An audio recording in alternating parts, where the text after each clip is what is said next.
Hi from BA. So yesterday I got up and I decided I was going to master the Suptse, which is the subway here. I've heard some things that it was kind of shady and not always the safest place to be, but you'll be surprised, or maybe not surprised to know that it was easier and cleaner than New York. And when I went downstairs into the Supte station near me, there was another couple there, and they were confused, and they were obviously they were speaking English, so they were from somewhere, and I was trying to figure out what was going on. And basically what happened was they didn't have a Sube card, which is the card that you need for the subway, and it's not as easy as just like buying a card from the person at the station, or like buying a one-way just subway ticket. You have to like go apply for Sube, and it's a little bit more bureaucratic here to get the card. So I just kind of interrupted them and said, like, just use mine today. It's, I think it's like 60 cents or something to ride the Sube.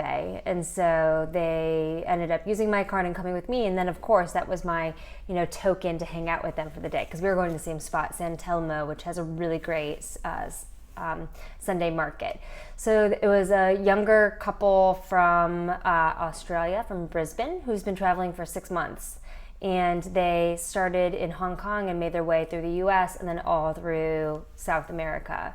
And just super fun. I asked them like all the best places they've been and what they loved, what countries were the hardest to travel in. She was a beautiful blonde with bright blue eyes and young. And they talked about some of the spots where maybe it was a little bit more uncomfortable to travel. And so funny, their favorite spot, like bar down they were both raving about, was Nueva York, New York, of course. So we talked a little bit about New York and just spent the day together, which was really fun, browsing the market. They had it was cold yesterday and rainy here, just like today, and they had left their winter jackets somewhere, like in Bolivia, so didn't have anything warm enough. So we went in and got coffee and chatted, and then rode the Sube back. And I went and met a girl that I met via Facebook from Venezuela for a coffee. I brought her a few things she needed from the U.S. and as a token, she said, "I'll give you a gift." I said, "Let's just go to coffee and chat." And she was really lovely. I super struggled with Spanish. She had a hard time understanding my accent, or let's just call it my mispronunciations. But we managed through like an hour-long coffee, which just basically should tell you the power of like sign language and doing things with your hands.